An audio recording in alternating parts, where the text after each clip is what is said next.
Once you have found a booking that has availability on your selected date, you can begin by clicking on Book Venue.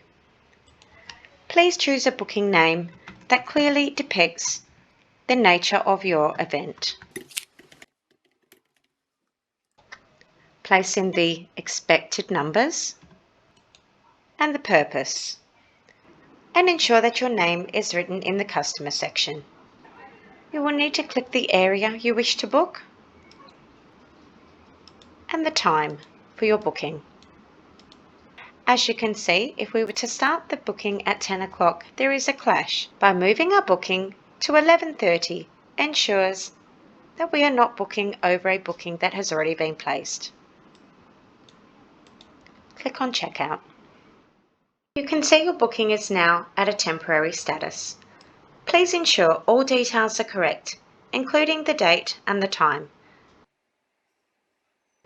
From here, you can delete, modify, print the quote, or click on Complete.